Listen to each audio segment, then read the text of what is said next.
The Rangers are heading back to Carolina. The Blue Shirts were unable to close out their series with the Hurricanes on Monday night, falling in Game 5 to Carolina 4-1 at the Garden. So let's talk some Rangers hockey. We're going to do it with a host from the Blue Crew podcast. Jonny Lazarus joins me now. Johnny, how are you doing? Well, the vibes were certainly a lot higher the last time I was on here in Raleigh, but listen, it's a 3-2 series lead for the New York Rangers. They're going back to Carolina with 2 more chances to close this thing out, so you got to remain positive. Chris Kreider said it last night. If he told the Rangers they'd be in the situation, I think they'd be pretty happy with it. That said, the way it's transpired, not ideal, but when you look at it, the Rangers are a great team. They've bounced back all year. The mistakes they made last night were mental errors that are fixable, and that's something that's positive that you can take going into Game 6, knowing that you've already won a game in their building.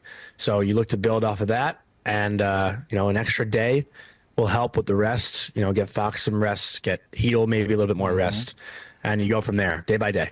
Yeah, I mean, look, that's a positive way that you want to look at it here. You don't want to be all doom and gloom and say they had the 3-0 lead and now it's 3-2. You still would have taken the chance, as Chris Kreider said, to be up 3-2 in the series. So, Johnny, here's the thing. In the regular season, the Rangers, they were 34-3-2 when leading after 2 periods. They had a 1-0 lead after 2 periods in Game 5, but they couldn't seal the deal. What happened to the Blue Shirts in the third period? I think they came out in the third period and didn't play to win. They played not to lose. And that's something that happens sometimes in playoff hockey when you are protecting a lead on home ice with a chance to close out a series. And a lot of players say, one of the hardest games to win, it's always that fourth win. That's the hardest one to get. But also having a 3-1 lead on home ice in Game 5, there is somewhat of an added pressure to not want to go back to the opponent's home building. And that's something that Jordan Staal touched on in the post-game presser. I asked him about which team had more pressure in this game. You look at it objectively, and sure, the Canes are down 3-1 in the series, and you might think they have more pressure. But the Rangers, in my opinion, had more pressure to get it done because they know what it's like to go back to Carolina, and the Hurricanes also know how good they are in their own building. So the pressure could have been more on New York. And going into the third period with that 1-0 lead, it felt like nothing was going to beat Igor Shesterkin. He was on fire in that game in the first 2 periods. One of the better performances he's had in the playoffs. And I think maybe with how well he was playing, the guys in front of him fell asleep a little bit more because maybe they were relying on their goaltender a little bit too much. The 2 goals, actually all 3 goals that happened in that 6.5-minute span are all mental mistakes that the Rangers haven't really made this year. The first goal against Jack Roslovic does a flyby. Braden Schneider doesn't have a great gap. Mika Zibanejad goes for a pretty bad change. Jordan Staal walks in and tucks one right around Shesterkin's left pad. The second goal, the Rangers have numbers. Kakko makes a strong back check. Panarin doesn't really look around and have the best awareness of where Evgeny Kuznetsov is. And Kuznetsov just wins a one-on-one battle for that rebound and buries it home. And the third goal, it's just Carolina getting in the forecheck. Jacob Trouba turns it over. Mika doesn't really help as much as he could have.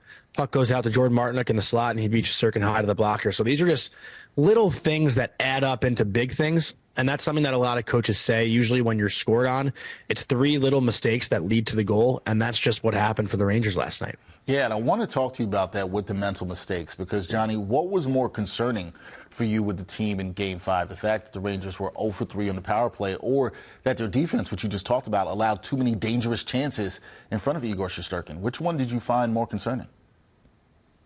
Well, I mean, it's which is the lesser of 2 evils, I guess. But in my opinion, I think it's the power play because you look back and the last power play goal the Rangers have scored in the series was the Vincent Trocheck double overtime winner. So it's been 3 games now, and I believe the Rangers are 0 for their last 8 on the power play. And listen, that was the difference in the early parts of the series. It was the Rangers power play coming through and the Canes not being able to score on their power play. We all knew that Carolina, the biggest edge they had in this series was playing at 5-on-5 and their ability to score goals and defend at even strength. The Rangers, I don't even think, had a high danger chance, not only at 5-on-5 last night, but also on the power play. They couldn't generate anything. And you look at guys in these situations who have been playing well up to this point, like Artemi Panarin, Vincent Trocheck, Mika Zibanejad, and they struggled last night. And that's going to happen in the playoffs. But what you don't want to happen is for that to spiral into one game after the next. So now you look at a guy like Artemi Panarin, who's now -5 in the last 2 games, only 2 shots on goal.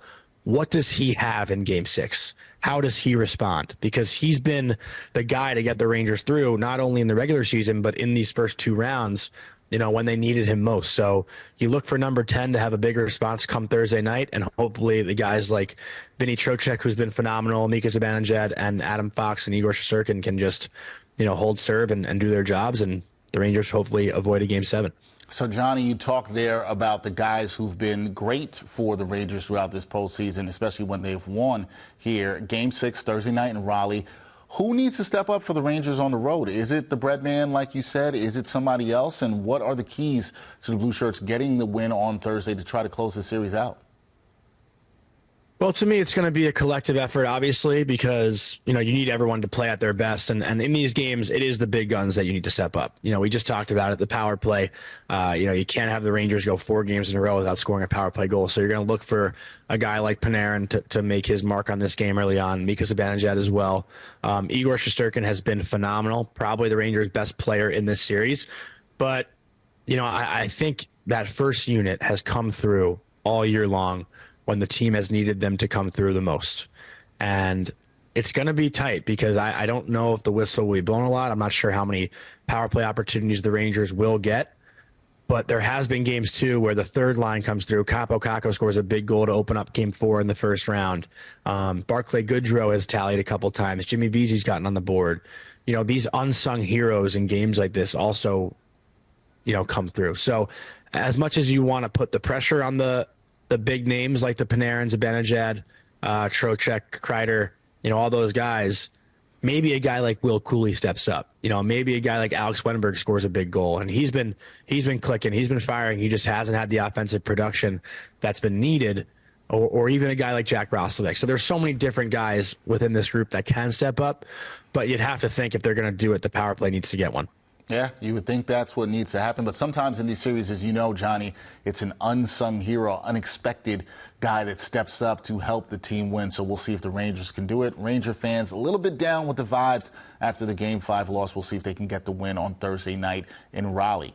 That is Jonny Lazarus. Check him out with the Blue Crew Pod. Johnny, always appreciate the time. Hopefully next time that we talk, a little bit better vibes. Hoping for that.